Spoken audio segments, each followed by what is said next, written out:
Hi Jonathan, it's Auntie Linda. I have a book that your dad says is one of your favorites, and since it's a Big Bird book, I'm wearing the Big Bird feathers.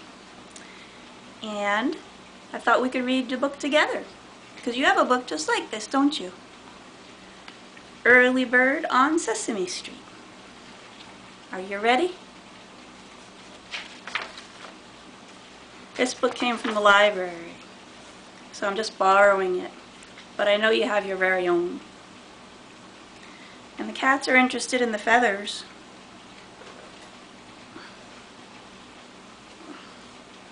Bree thinks the feathers are kind of fun.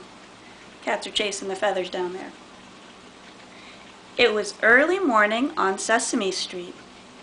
The sky was still dark.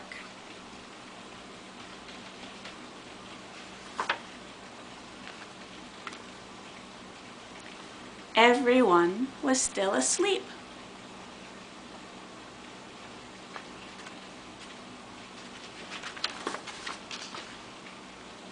Everyone, that is, except for Big Bird.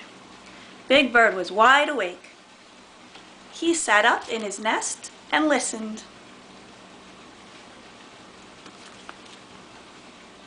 He got up and he looked around. There was no one to play with. "Where is everybody?" Big Bird asked. He began to walk. "I'll walk until I find someone to play with," he said. Too bad Bree wasn't there. He could have played with Bree.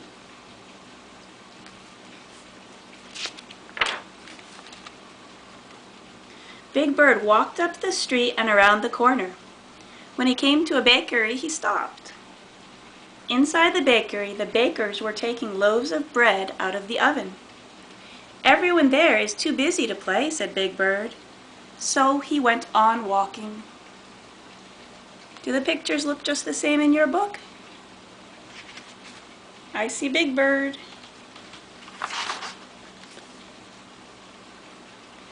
When he came to a fruit and vegetable market, he stopped.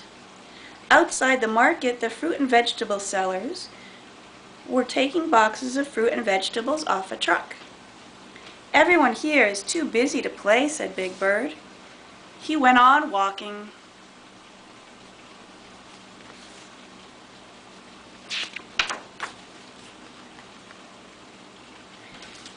Big Bird stopped at a firehouse. The firefighters were washing the fire engine. "Everyone here is busy too," sighed Big Bird. So he kept on walking. Now in Germany, are the fire engines red or are they a different color? Mostly over here they're red. Big Bird came to a police station and stopped. The police officers were standing in a straight line for inspection. "Oh dear, everyone is busy this morning," said Big Bird, and he went on walking.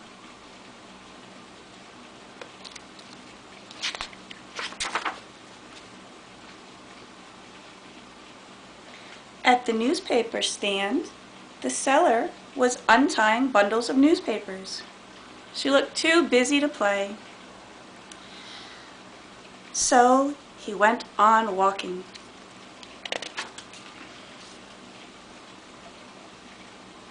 Soon Big Bird came to a window with clocks in it. All the clocks said 7 o'clock. "7 o'clock," said Big Bird with surprise. "That's the time I usually get up in the morning. I must be an early bird today."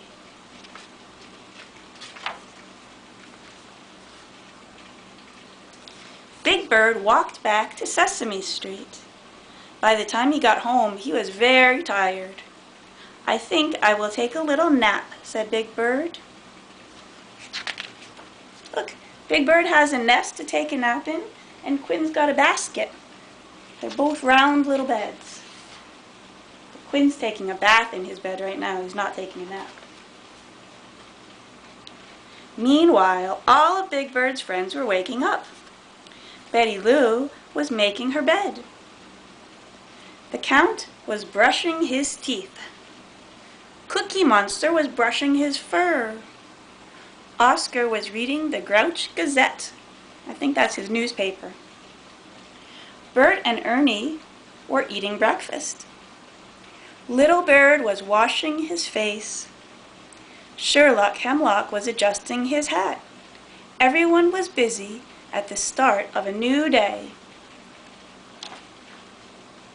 Everyone, that is, except Big Bird. "Wake up, sleepyhead," said Little Bird. "It's time to get up." But Big Bird was fast asleep. The end. So I hope you read your book with me, and I will read another story on another video, and I love you.